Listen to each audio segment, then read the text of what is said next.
La Fundación Encarga, a través del Centro de Consejería Cristiana, presenta su programa Escuelita para el Corazón. Porque el corazón del problema es el problema del corazón. Sean todos bienvenidos.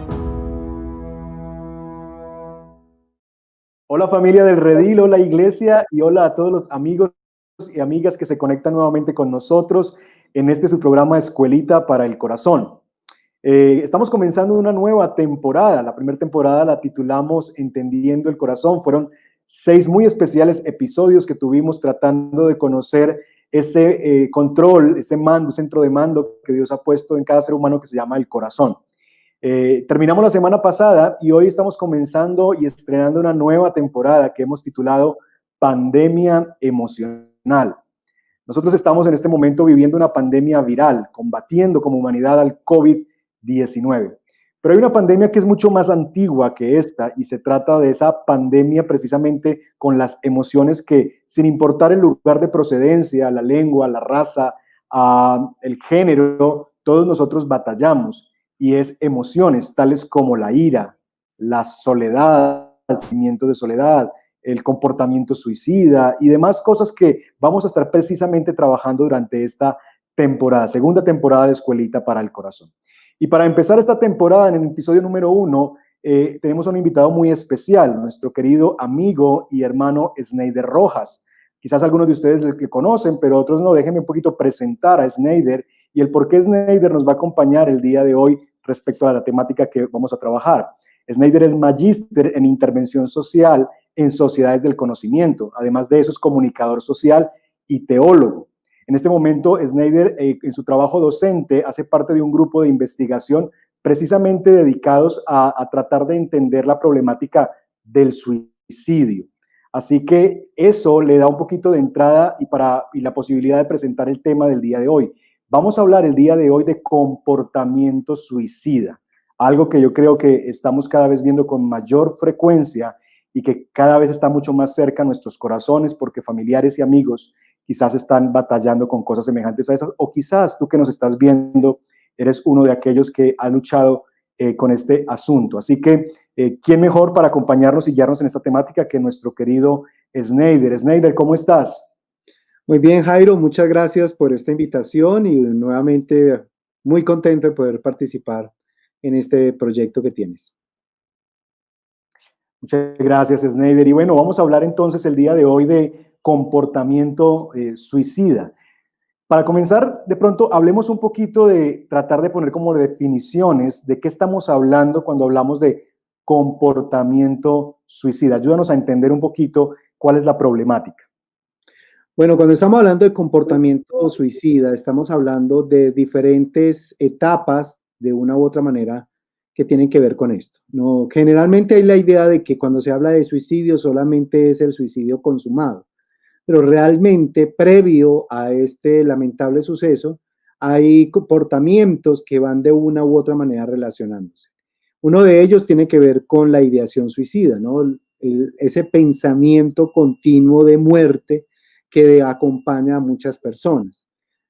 Pasada esta etapa viene una etapa de planeación, entonces ya se empieza a maquinar cómo realizar el suicidio. Viene la etapa del intento, que puede darse de manera acertada, podríamos llamarlo, y dar un suicidio consumado, o puede ser un asunto reiterativo que va a acompañar a la persona.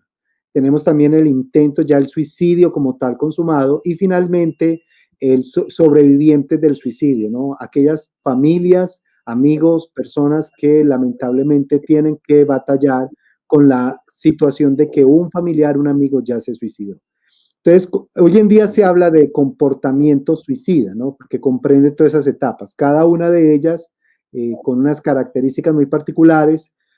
Algunas de ellas también van muy relacionadas, se vinculan unas con otras, y esto hace que la problemática sea mucho más compleja que tratar. Algo que debemos que tener presente es que cuando estamos hablando de suicidio no estamos hablando de una enfermedad, y que tampoco responde a una sola condición, sino que es un asunto multifactorial, donde intervienen muchos aspectos que finalmente llevan a la persona a tomar esa decisión. Ok. Ok, entonces es un asunto mucho más complejo que el solo hecho del típico caso que escuchamos de intentó suicidarse. Hay Sí. una historia detrás y una serie de factores que en un sentido hacen parte de eso que llamamos comportamiento suicida. Ahora háblanos un poquito de cuáles son algunos factores de riesgo que pudiéramos nosotros quizás ver o chequear en nuestra propia vida, en nuestra propia realidad, o de gente que está a nuestro alrededor que nos pudiera ayudar a nosotros a entender quizás a alguien que está entrando o siendo tentado para este comportamiento suicida. Bueno, cuando se habla de el estudio del comportamiento suicida, hay dos grandes elementos, ¿no? Están los factores protectores y están los factores de riesgo. En el caso de los factores de riesgo, hay factores que son predeterminantes y hay unos factores que son detonantes. Cuando estamos hablando de factores predeterminantes es porque pueden haber diferentes condiciones, características, incluso situaciones anteriores al suceso que de una u otra manera van alimentando el comportamiento, ¿no? Dentro de ello podemos encontrar, por ejemplo, la situación económica, podemos encontrar las situaciones familiares, los vínculos. Aún esta etapa de la pandemia, lamentablemente, es un factor de riesgo muy alto y hace que se alimenten ya sea la ideación, la planeación, el intento o la ejecución propiamente del suicidio. Entonces, cuando estamos hablando de esos factores predeterminantes, son aquellos que ya están presentes. Ahora, los factores detonantes puede ser una situación demasiado densa, dura, difícil, que lleva a la persona a cometer esto. Es muy importante entender que es multifactorial, quiero hacer énfasis en eso. No hay una sola situación. Puede haber una enfermedad mental como la depresión, puede haber una situación, pérdida de trabajo, ruptura de una relación familiar, pueden haber diferentes situaciones que de una u otra manera van a determinar el impacto en esa situación. Eso es lo que se conoce como factores de riesgo, aquellas condiciones que de una u otra manera alimentan o facultan la condición, ¿cierto? Pero también les mencionaba los factores protectores, ¿no? Y es muy, muy particular porque muchas situaciones que pueden ser de riesgo, como por ejemplo los vínculos familiares, una relación muy mala que deteriore de una u otra forma, también puede convertirse en un factor protector. Entonces, hay muchos elementos que pueden ayudar también a prevenir el comportamiento suicida. Ok. Bueno, hemos tratado de describir un poquito la problemática y describir cuáles son como algunos factores, tanto protectores, pero también de riesgo, que nos pueden ayudar a identificar como esta problemática, ya sea en nuestra propia vida o en la vida de la gente que nos rodea. Ahora, Snyder, una pregunta que quizás podemos estarnos formulando es, ¿qué dice la Biblia sobre este asunto? Entonces, decía en tu descripción que además de ser investigador como docente en esta área, eres teólogo y seguramente parte de lo que ha sido tu aporte a estos proyectos de investigación ha sido tratar de ver desde la escritura lo que la Biblia desarrolla del tema. ¿Habla la Biblia del suicidio? ¿Tenemos en la Biblia esto como un tema en el cual pudiéramos precisamente tener respuesta a esa pregunta? ¿Dice algo la Biblia acerca del comportamiento suicida? Sí, claro, por supuesto. Eso es una de las cosas más bellas que hemos podido encontrar en nuestro trabajo. Y como tú mismo lo mencionas, ¿no? Aunque el equipo de investigación de la universidad es multidisciplinar, hay profesionales de muchas áreas, mi rol ahí particularmente tiene que ver con cómo desde una teología pastoral, bíblica, podemos acompañar esto.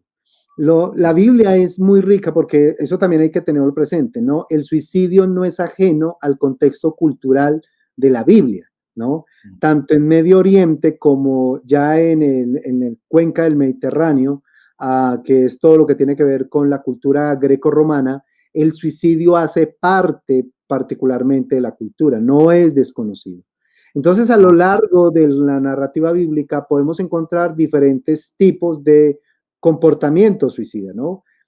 Vamos a encontrar, por ejemplo, la ideación, aquellos sentimientos, aquellos deseos de morirse, aquellos deseos de no haber nacido.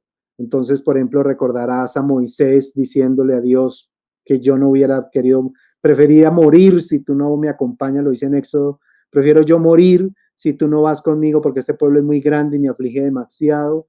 Vamos a encontrar un Job, ¿cierto? Que en medio de su situación dice, maldito el día en que yo nací. Un Jeremías que prefiere decir, no, yo prefiero que no haber nacido y no tener esta carga que tengo. Y en algunos salmos también vamos a encontrar esas voces, ¿no? Voces de tristeza, voces de lamento. Uno muy conocido también en esta etapa de ideación suicida, que se asocia mucho con depresión, es el caso de Elías, ¿no? Elías sufre una situación adversa muy compleja, muy difícil, está en un estado depresivo y en medio de eso prefiere morirse. Es muy bello el relato porque en la descripción se logra evidenciar, ¿cierto?, lo que muchas personas que sufren con la depresión viven. Y el relato muestra eso. Entonces vamos a ver mucha ideación, ¿no? Hay aproximadamente unos 11 casos en toda la narrativa bíblica que hablan de la ideación. También vamos a encontrar el intento suicida, el más famoso, vamos a encontrarlo en Jonás, ¿no? Que en medio de su acto de rebeldía, entonces decide lanzarse al mar, pide que lo lancen, ¿no? Yo prefiero morirme, pero yo no voy a hacer lo que Dios está esperando que yo haga. Y se lanza, ¿no? Y es muy importante porque es un intento de suicida que es fructuoso. No llega a final término, ¿no? Y por el contrario, la soberanía de Dios está latente, está presente y le salva de esa condición. Y también vamos a encontrar suicidios consumados, ¿no? Hay aproximadamente unos 6, 8 relatos de suicidio. Vamos a recordar, por ejemplo, a Abimelech en el libro de los jueces, vamos a encontrar a Saúl, ¿cierto? El primer rey, a su escudero que se suicida también en el mismo momento. Vamos a encontrar a Ahitobet, que es el asesor de Absalón, cuando la rebeldía termina, o al menos el derrocamiento, el intento de golpe de Estado que lidera Absalón termina. Y vamos a encontrar incluso un rey que se suicida prendiéndose en fuego, Simri. También vamos a encontrar el más famoso de todos, que es el caso de Judas, ¿no? Que es el último relato de suicidio consumado que vamos a tener en la escritura. Pero también hay un relato muy interesante de sobrevivientes del suicidio, ¿no? Y es precisamente en el caso del suicidio de Judas, lo que hacen los apóstoles en el libro de los Hechos, donde Pedro toma la vocería y termina diciendo, hombre, tenemos que nombrar a otro porque hay alguien que decidió no continuar. Entonces, la escritura es rica en esos ejemplos, en esos casos de ideación suicida. También es justo decir que la temática obviamente no es el suicidio, ¿no? Todo esto son situaciones que hacen parte de la vida de quienes está contando, pero no hay de una u otra manera una definición muy clara, no hay una postura definida totalmente plena en relación al suicidio en la escritura, ¿no? Como si lo hay con otras cosas. La Biblia, por ejemplo, habla muchísimo más del adulterio, habla muchísimo más de la mentira, incluso en el Nuevo Testamento, de los falsos maestros, las falsas enseñanzas, pero a pesar de que es algo que hace parte de la cultura y hace parte de la narrativa bíblica, no hay de una u otra manera una línea muy, muy, muy definida en relación al suicidio en la escritura. Ok. Ahora, no quisiera que entráramos en esos terrenos de tratar de definir teológicamente el tema del suicidio como desde la perspectiva de si es pecado, no es pecado, es imperdonable, no es imperdonable, que sé que ha sido un tema aún en algunos medios muy debatido. No es el propósito de este podcast, de este video podcast, entrar en esos detalles. Sin embargo, creo yo que lo que tú me marcabas es muy importante, y es entender que el suicidio no es el tema en esos relatos, sino muchas veces nos llega a mostrar lo que es capaz de hacer una persona cuando se ha alejado de quien es finalmente la fuente de la vida, como la frustración y el grado de angustia que vive alguien en un sentido que ha perdido la esperanza para vivir. Muchos de esos relatos están relacionados con las batallas, ¿verdad? Y con el asunto de prefiero quitarme la vida que el enemigo me la quite. Es como esa frustración, ese sentimiento de derrota, de angustia que lleva muchas veces a las personas a algo como esto.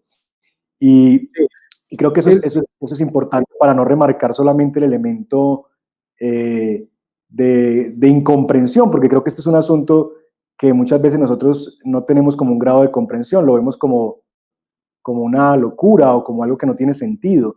Y en realidad quien lo vive desde eso, desde la desesperanza y desde no encontrar otra alternativa distinta a eso. Sí, hay varios elementos. Me parece muy preciso cuando tú hablas de no entrar en categorías condenatorias, que creo que es el asunto más complejo con el suicidio. A lo largo de la historia de la iglesia, pues ha habido necesidad de replantearlo, ¿no? El primero que tuvo que haberlo hecho fue San Agustín. En el marco de una persecución, pues tuvieron que pensar, bueno, ¿qué hacemos con la gente que supuestamente está muriendo por la fe, pero la realidad es que están evitando el sufrimiento, ¿no? El sufrimiento del martirio. Entonces, a lo largo de la historia ha habido necesidad de construir una teología en relación al suicidio, ¿no? Ahora, el asunto es, como les mencioné, es complejo porque aunque la Biblia lo tiene presente y en el contexto de la escritura está latente, no hay de una u otra manera una definición directa. Es más fácil condenar la borrachera que el suicidio, porque tácitamente, directamente, Pablo sí dice, no heredarán el reino de los cielos los borrachos, y punto. En el caso del suicidio no es así, ¿cierto? Ha habido necesidad de elaborar teológicamente algo. Ahora bien, el gran debate ha sido en relación a la soteriología, la salvación, ¿cierto? Si la persona se salva o no se salva, si se condena o no se condena. Pero la Biblia guarda silencio, como en muchos otros casos, ¿cierto? Y es eso lo que es el debate, y de nuevo, claro, seguramente tendremos eso es lo irrelevante, porque realmente eso no salva. O sea, eso no ayuda. El tema no tiene que ver con el miedo, porque, por ejemplo, la iglesia tradicional durante muchos años implementó precisamente esa política, que funcionó y aún funciona, porque el miedo a la condenación eterna por causa del suicidio generó una serie de actividades, incluso litúrgicas, que hacían meter todavía más miedo. Pero el tema no es solamente ese, porque es que el problema es cómo yo pastoreo a un sobreviviente del suicidio. Entonces ahí hay una gran pregunta que no podemos responder. Y la Biblia, y estaríamos otra vez en el tema bizantino, de que si la salvación se pierde o no se pierde. Y bueno, no creo que este sea el espacio para eso. Yo creo que hay que profundizar más en el acompañamiento pastoral, hay que profundizar más en la comprensión del sufrimiento. Hay que acompañar más en la desmitificación. Hay muchos mitos alrededor del suicidio, ¿cierto? Mitos como, por ejemplo, el que lo va a hacer no lo dice, o algunos familiares o amigos cercanos, cuando escuchan a alguien que se va a morir o que quiere morirse, le dicen, pues hágalo. Es porque no hay una comprensión de lo que realmente puede estar viviendo esa persona. Entonces, la Biblia sí es muy rica en eso. La Biblia sí muestra que aquellos que terminaron en esa condición, tú lo mencionabas ahorita, hay unas señales de desesperanza, hay señales de pérdida de objetivo, hay una pérdida de la claridad de la voluntad de Dios en esa persona. Por cierto, Calvino, en el proceso ya de la Reforma, planteaba que el suicidio era una forma de ir en contra de la voluntad de Dios. Y aquí es interesante porque uno sí logra encontrar en el relato bíblico personas que están fuera del propósito, que no han entendido muy bien qué es lo que Dios quiere con ellos, y aún en esa natural tendencia humana de querer ayudarle a Dios con lo que Él va a hacer, optan por el suicidio, ¿no? El caso, por ejemplo, de Sansón es un claro ejemplo de esto. Sansón se suicida pensando que con su muerte va a cumplir el propósito de Dios. Pero lo maravilloso del relato es que uno puede ver en la historia de que cuando Sansón venía el Espíritu de Dios sobre él y podía aplicar fuerza, en el momento de su muerte no está eso. Entonces, la Biblia sí deja ver eso, ¿no? Que hay una pérdida de desesperanza, pérdida de propósito, pérdida de comprensiones, pérdida de comunión con Dios, son personas que Así es. están por fuera de esa condición y que de una u otra manera les alimenta eso, ¿no? Ahora, vuelvo a Sí, reiterar que el tema es complejo, porque vamos a encontrar, y últimamente se logra evidenciar también mucho ese asunto, que hay lamentablemente cristianos que optan por el suicidio, ¿no? Y es muy difícil determinar si no estaban en comunión con Dios o si no tenían relación con Él o si no comprendieron su propósito o si no tenían esperanza de vida. El caso de Judas, ¿no? Queda muy complejo, queda muy difícil determinar cuál fue el motivo, cuál fue la causa. Entonces, sí. aún la Biblia es fiel en eso, o sea, la Biblia es hermosa en ese sentido, la palabra es maravillosa en ese asunto, ¿no? Que también nos muestra una realidad, Quizás lo no que, hay un caso puntual en ese aspecto. quizás lo que sí podemos decir con certezas en medio de muchas preguntas que quedan inconclusas es que el plan de Dios es que podamos tener vida y vida abundante, ¿verdad? Dios es un Dios de vida. Y finalmente recuerdo especialmente el Evangelio de Juan, tantas veces que Jesús se refiere precisamente a que Él es vida. Él es el agua que da vida. Él es el pan de vida. Él es la luz del mundo que viene a quitar y a desplazar la oscuridad. Entonces, precisamente quiero que nos dirijamos a esos terrenos y quizás nos está escuchando alguien, creyente o no, que puede identificarse con esto que hemos descrito hasta el momento y se le han pasado esas ideas, lo que tú llamas ideación, ¿verdad? Esas ideas por su mente vagas de querer acabar con su vida en razón a múltiples factores. ¿Qué podemos decirle desde la escritura y desde lo que el Evangelio propone a una persona que quizás esta noche nos escucha o en este día nos escucha, que precisamente ha estado batallando y que creo yo que es Dios y la providencia de Dios lo que lo ha traído a escuchar este podcast? ¿Qué podríamos decirle de parte de Dios a esa persona?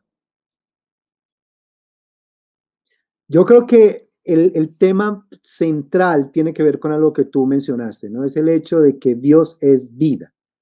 El suicidio no hace parte ni del plan ni del propósito de Dios. Ese es el caso que les mencionaba, el caso de Sansón, ¿cierto? Nosotros rápidamente, una lectura rápida justifica el suicidio de Sansón porque lo lee como parte del plan y el propósito de Dios. Ese no era el plan de Dios con Sansón. Lo mismo es el caso, por ejemplo, de Judas. Jesús no seleccionó a Judas para que Judas terminara suicidándose. Entonces, es un Dios de vida. Lo que la Biblia muestra o lo que uno puede lograr identificar, un patrón muy común en ellos, es que no hay una comprensión muy clara en ellos de quién es Dios, de cuál es el plan de Dios, de cuál es el propósito de Dios. Yo creería que uno podría arrancar por ahí, ¿no? Eh, en el asunto de indagar y reflexionar profundamente, si yo entiendo, comprendo, vivo, estoy de una u otra manera vinculado estrechamente con el propósito de Dios, ¿no? Con ese Dios de vida, ¿cierto? Es el asunto, y en algunas situaciones también te lo he escuchado mucho a ti, es el tema de que las circunstancias de una u otra manera lo que hacen es reflejar lo que hay en el interior, ¿no? Las circunstancias, tú muy bien lo has ilustrado en muchas ocasiones, es ese sol, ¿cierto? Pero aquí lo que realmente tenemos que mirar son las raíces. Y ahí es donde yo creo que está el eje central de lo que la escritura uno puede identificar. Es un Dios de vida, es el Dios de la vida. El pensamiento de muerte, el intento, aún el suicidio no hacen parte del plan de Dios, no hacen parte del propósito de Dios. Sin embargo, soberanamente, también es importante mencionarlo, aún la muerte por voluntad propia no se escapa a la soberanía de Dios. Amén. Eso es algo muy complejo, eso es algo muy duro de entender, y más en el hecho de que somos los hijos de la modernidad, ¿no? Que se nos ha hecho creer que tenemos decisión sobre la vida, sobre la procreación, sobre la existencia. Nos hemos creído el cuento de que nosotros determinamos nuestro entorno y que nos definimos de acuerdo a las decisiones que tomemos de respuesta a ese entorno. Eso es una falacia, eso no es cierto. Dios es soberano aún con el que intenta y aún con el que se suicida. Miren, por ejemplo, el caso de Así Jonás, es. ¿no?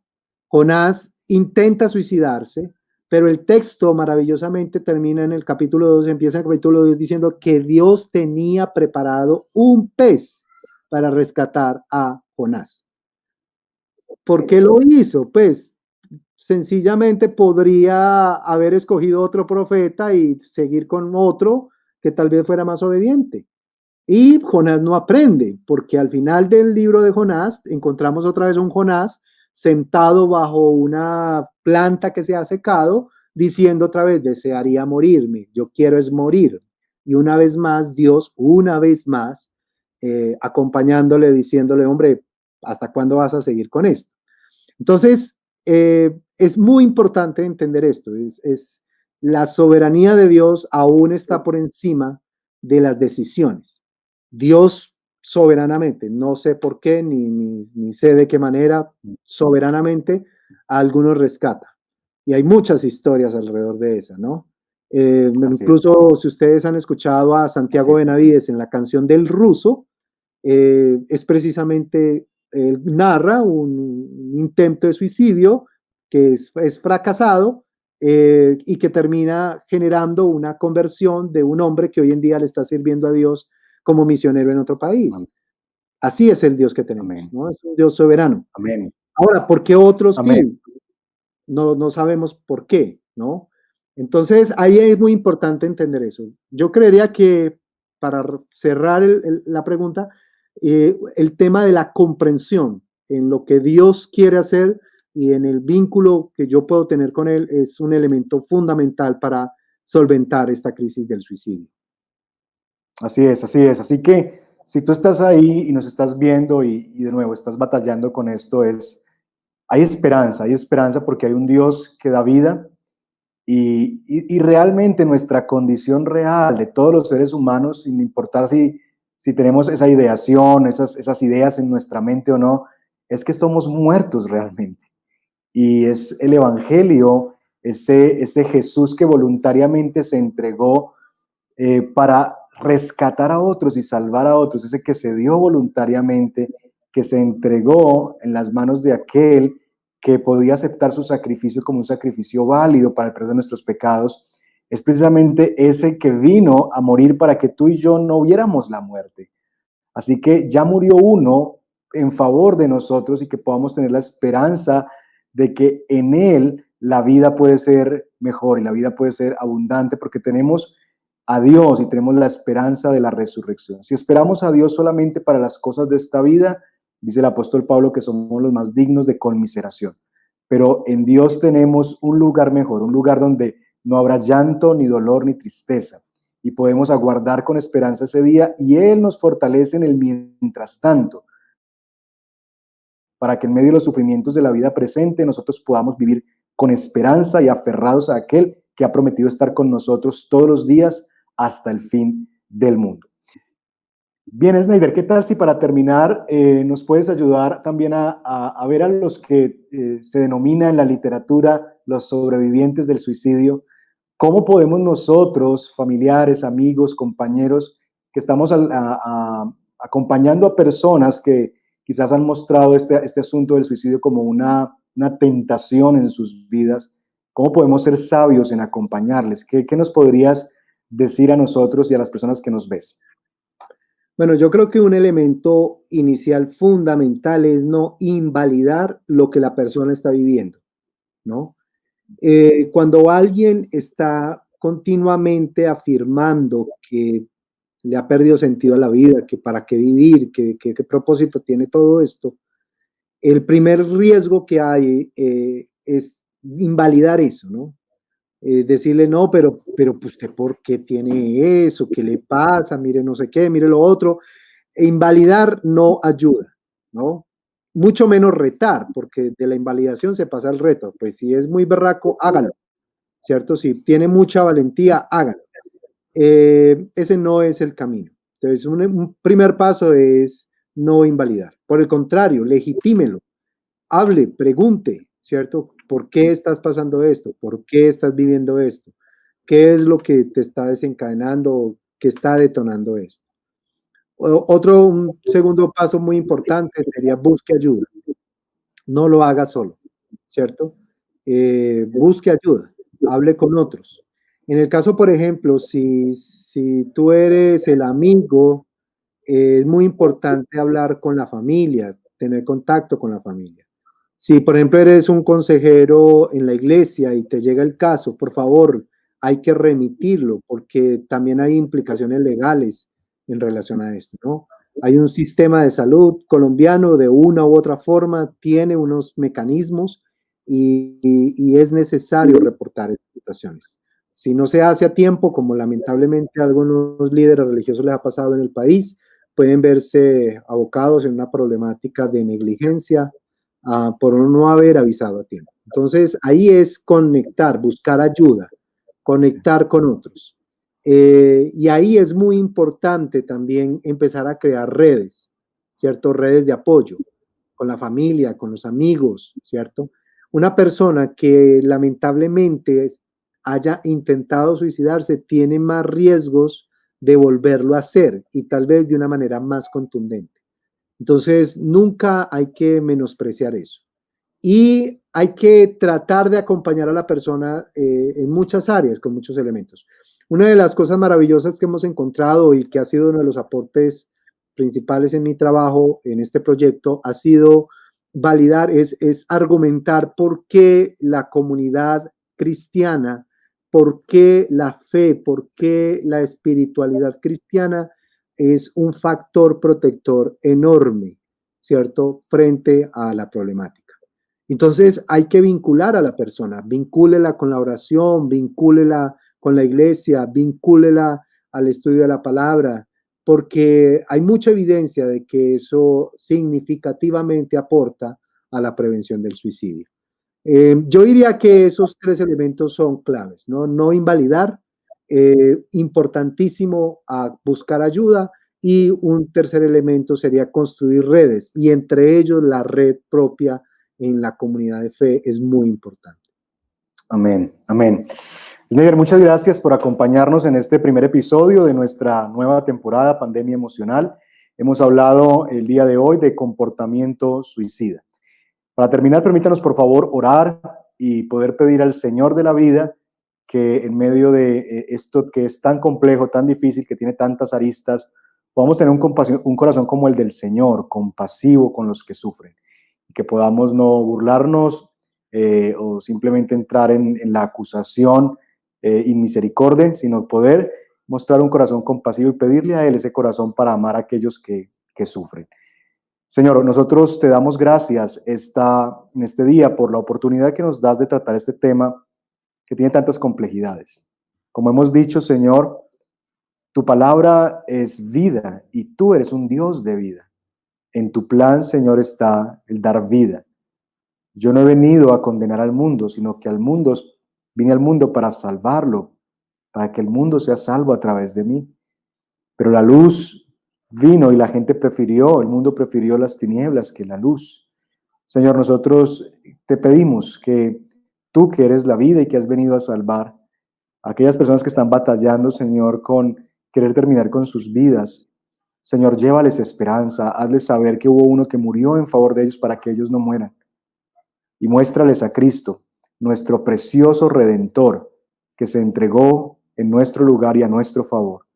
Y que la esperanza de aquel que estuvo dispuesto a morir por ellos les ayude a ver que sí hay alguien que les ama, que sí hay alguien que se entregó a lo sumo por amor a ellos, y que abracen la cruz y arrepientan de sus pecados, ese y otros, Señor, que hay en sus corazones, y abracen el evangelio de la gracia para disfrutar del amor de Dios y para disfrutar de la vida abundante que tú has prometido para aquellos que creen en ti. Porque los que creen en ti, de su interior, dice tu palabra, correrán ríos de agua viva, manantiales brotarán dentro de nosotros. Que aquellos amigos y personas que están batallando puedan experimentar esa clase de vida que les parece tan lejana, Señor. Que por tu gracia y por tu amor puedan verlo. Y a los que estamos alrededor, Señor, de personas que están luchando, danos un corazón compasivo como el tuyo para amar al que sufre, para no condenar, sino abrazar y acompañar, y poder brindar brazos y hombros a aquellos que están batallando, y llevarlos y recordarles la esperanza que tenemos en Cristo, animarlos y exhortarlos en amor. Pedimos tu gracia para hacerlo con sabiduría y gracias por este tiempo compartido. Oramos en el nombre de Jesús. Amén. Amén. Amén. Muchas gracias a ustedes por estar ahí. Gracias, Snyder, por acompañarnos y nos vemos en nuestro próximo episodio. Gracias por acompañarnos. Esperamos que este episodio haya sido de bendición para tu vida. No olvides, suscríbete al canal. Te esperamos en nuestra próxima entrega.